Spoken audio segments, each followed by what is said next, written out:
ना इधर ना उधर, सीधे मुद्दे पर नजर।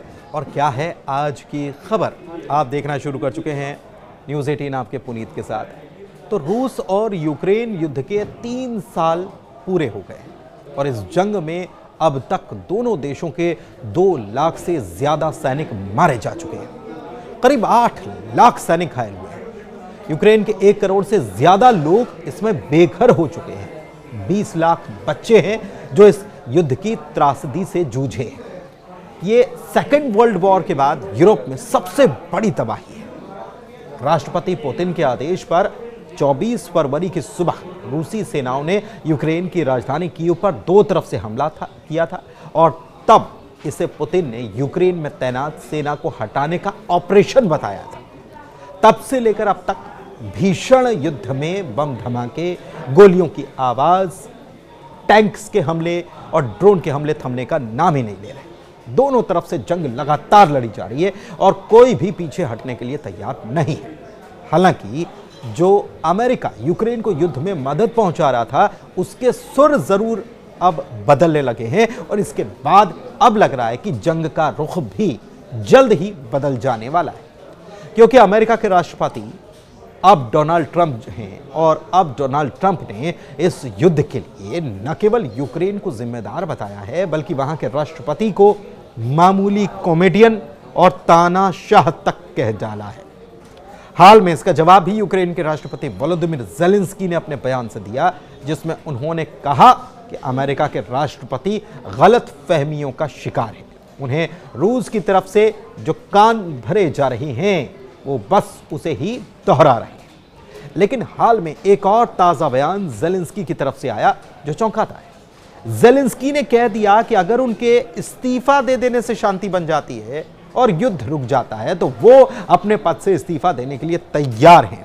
पूरी खबर क्या है हम आपको विस्तार से बताने जा रहे हैं। दरअसल इस युद्ध को शुरू हुए 3 साल का अहम वक्त बीत चुका है और युद्ध के मैदान की बात करें तो रूस और यूक्रेन में से इस वॉर में रूस का पलड़ा भारी पड़ चुका है।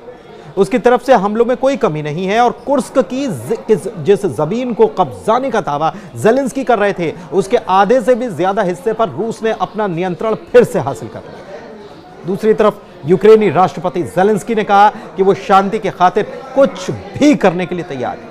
अगर इस्तीफा देने से शांति आती है या फिर यूक्रेन को नाटो की सदस्यता मिल जाती है तो फिर वो इस्तीफा देने के लिए तैयार हैं। इसमें भी नाटो की सदस्यता है। ज़ेलेंस्की ने कीव में प्रेस कॉन्फ्रेंस की और कहा कि ट्रंप हमेशा के लिए तो नहीं है, लेकिन रूस का खतरा हमेशा रहेगा। हमें इस बात से फर्क नहीं पड़ता कि पुतिन हम पर तब तक हमला नहीं करेंगे जब तक ट्रंप सत्ता में। हमें तो शांति और ऐसी गारंटी चाहिए जो ट्रंप और पुतिन के जाने के बाद भी बनी रहे। उधर एक और दिलचस्प बयान ज़ेलेंस्की ने दिया, जिसमें उन्होंने अमेरिकी कर्ज की बात को लेकर कहा है कि वो कर्ज नहीं बल्कि मदद है। ज़ेलेंस्की ने अमेरिकी राष्ट्रपति ट्रंप को संदेश दिया कि हम अमेरिका की तरफ से मिले $500 बिलियन को कर्ज नहीं मानते। बाइडेन और मैं इस बात पर यह सहमत हुए थे कि उन्होंने हमें मदद दी थी, न कि कोई कर्ज दिया था।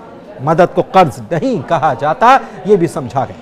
ट्रंप ने पिछले हफ्ते ज़ेलेंस्की को तानाशाह बताया था। ट्रंप ने अपने सोशल मीडिया प्लेटफॉर्म सोशल पर पोस्ट में ट्रुथ सोशल पर ज़ेलेंस्की को मामूली कॉमेडियन और बिना चुनाव वाला एक तानाशाह बताया था। ट्रंप ने यह भी कहा था कि यूक्रेन में ज़ेलेंस्की की अप्रूवल रेटिंग गिरकर केवल 4% पर आ गई और इसको लेकर ज़ेलेंस्की ने कहा था कि ट्रंप गलत जानकारी के साथ गलतफहमी में जी रहे हैं, उनके कान भरे जा रहे हैं। और उन्होंने बताया कि उनकी अप्रूवल रेटिंग 4% नहीं बल्कि 58% है और जब वे चुनकर आए थे तो इतने प्रतिशत यूक्रेन के लोगों ने उन्हें चुना था। इसके यूक्रेन के राष्ट्रपति ने यूरोपीय देशों के साथ साथ दूसरे देशों का समर्थन हासिल करने की कवायद भी जारी रखी है। इसका ताजा उदाहरण तुर्की के राष्ट्रपति एर्दोआन से उनकी मुलाकात के रूप में देखा जा सकता है। दूसरी तरफ 3 साल पूरे होने के बावजूद रूस रुकने के लिए तैयार नहीं है। रूस ने यूक्रेन पर एक साथ 267 ड्रोन से हमला किया है। यह हमला यूक्रेन जंग के 3 साल पूरे होने से ठीक 1 दिन पहले हुआ। यूक्रेन के एयरफोर्स कमांड के प्रवक्ता ने बताया है कि यह पहली बार रहा जब रूस ने एक साथ इतने सारे ड्रोन दागने का काम किया। यूक्रेन के अधिकारियों के मुताबिक खार्किव, पोल्तावा, सुमी, कीव समेत कम से कम 13 शहरों में ड्रोन से अटैक किए गए।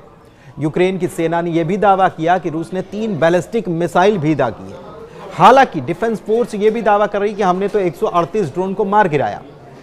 इनमें से 119 ड्रोन डिकॉय ड्रोन थे। ये ऐसे होते हैं जिसमें हथियार का इस्तेमाल नहीं किया जाता और केवल ये ध्यान भटकाने के लिए ऐसे ड्रोन का इस्तेमाल होता है, ऐसा कहा गया, और इनको डिकॉय कहा जाता है। खैर, रूस के हमले के बाद ज़ेलेंस्की ने बयान में लिखा है कि जंग जारी है और क्षेत्र में शांति लाने में मदद उन्होंने मांगी है। उन्होंने दावा किया कि इस सप्ताह रूस ने यूक्रेन पर 1550 ड्रोन, 1400 से ज्यादा बम और 35 मिसाइलें दागी। इसके जवाब में रूस पर हमला भी किया गया।